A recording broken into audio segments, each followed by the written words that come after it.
Can you picture a perfect society? Is it built on strict laws and harsh punishments?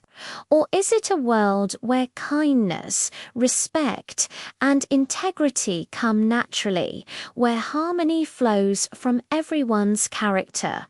It sounds like a dream, right? Well, over 2,500 years ago, in a chaotic, war-torn China, one man believed this kind of society wasn't just a dream, it was essential to save civilization. He wasn't a king or a soldier. He was a teacher, a thinker, and a frustrated advisor named Confucius, later known to the world as Confucius. He argued that humanity's problems couldn't be solved by force or fear, but only by improving human character. His philosophy, Confucianism, would become the moral and cultural foundation of East Asia, shaping China, Korea, Japan, and Vietnam for centuries. But what exactly is Confucianism? Is it a religion? A political code? To find out, we need to understand the man and the world that made him. Confucius was born in 551 BCE during China's chaotic spring and autumn period. The once mighty Zhou dynasty was crumbling, and the land was carved up by rival warlords constantly at war. Into this world of moral decay, Confucius was born in the small state of Lu. His noble family had fallen into poverty, and after his father died, his mother raised him from a young age. He had an incredible thirst for knowledge. He studied poetry, history, rituals, and music, not to gain power, but to find the moral wisdom that could restore order. He believed China didn't need new inventions. It needed to return to virtue. He idealized the early Zhou dynasty as a golden age of wise rulers and moral government. He didn't see himself as an inventor of new ideas, but as a guardian of ancient wisdom. Although he worked in government, his vision of a virtuous society clashed with the corrupt officials and self-serving rulers around him. Disillusioned, at age 54, Confucius left his post and began traveling across China. For over a decade, he journeyed with his loyal disciples, trying to find a ruler who would govern with virtue instead of fear. He never found that ideal leader.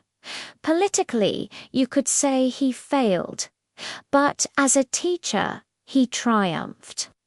Confucius accepted students from all walks of life, teaching them not just to read, but how to become morally upright, self-reflective individuals.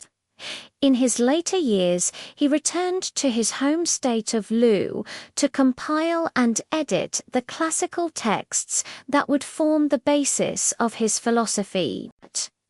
When he died in 479 BCE, he might have felt his life's work was for nothing. Little did he know his ideas would weave the spiritual fabric of an entire civilization. So, what are the core ideas of Confucianism? The first pillar is Ren, often translated as benevolence or humanity. It's about empathy, compassion, and treating others as you wish to be treated. For Confucius, Ren is the ultimate virtue, the very essence of being human. It's about doing the right thing, not because a law tells you to, but because of genuine empathy. The second pillar is Li, which means ritual or propriety. This might sound a bit stuffy, but for Confucius, it was crucial. If ren is the inner feeling, li is its outward expression. It's the code of manners, customs, and respectful behaviors that create harmony in our relationships. It's how the music of morality is expressed through our actions. The third pillar is shao, or filial piety. This is the deep respect, gratitude, and duty we owe to our parents and ancestors. It isn't blind obedience, but a profound appreciation. It means caring for your parents, honoring their memory, and living in a way that brings honor to your family. For Confucius, the family was the moral bedrock of society. If you learn virtue at home, it naturally spreads to your community and the nation. Those who embody these virtues become what Confucius called a junzi, the noble person, or exemplary individual. A junzi isn't born noble. They become noble through self-discipline and moral cultivation. They seek justice over personal gain, harmony over conflict, and lead by example, like the wind guiding the grass. For Confucius, education and lifelong self-improvement were the tools to transform ordinary people into moral leaders.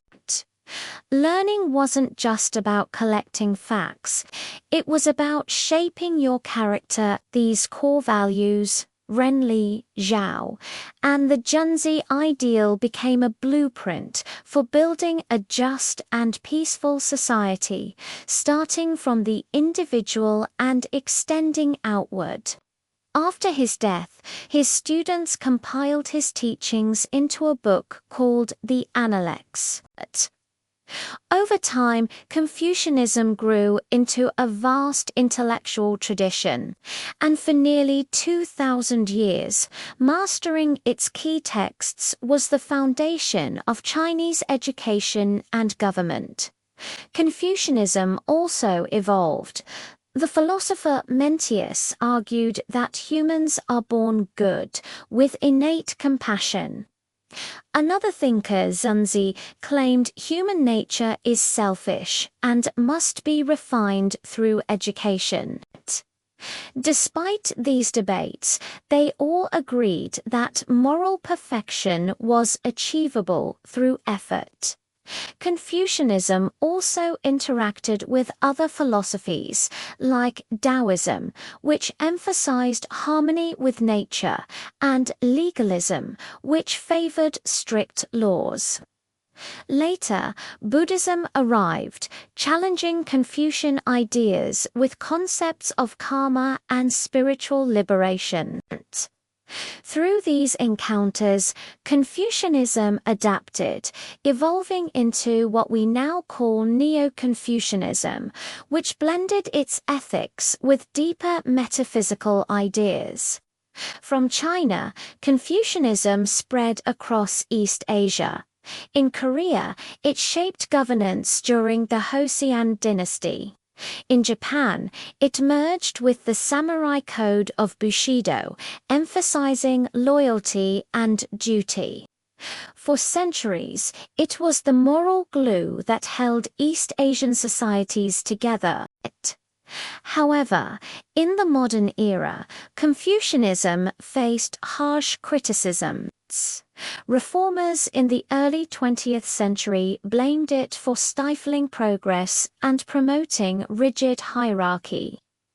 During China's Cultural Revolution, Confucius himself was denounced, and his temples were destroyed. But you can't burn ideas. In recent decades, Confucianism has seen a revival. As East Asia modernizes, many are rediscovering these values as a source of identity and social balance. Even the Chinese government now promotes the idea of a harmonious society, a concept taken directly from Confucian thought. Today, Confucianism remains a living conversation. It's praised for its focus on ethics, education, and responsibility, but also debated for its conservatism. So, what is Confucianism? It is a 2,500-year-old project in shaping the human spirit. It's a belief that true order begins not with laws, but with character. It's a guide for living with integrity and harmony, reminding us, be good, respect your family, fulfill your duties, keep learning, seek balance. And by living rightly, you can quietly transform the world. Thanks for watching. If you found this journey into philosophy interesting, please give this video a thumbs up and subscribe for more content like this. See you next time.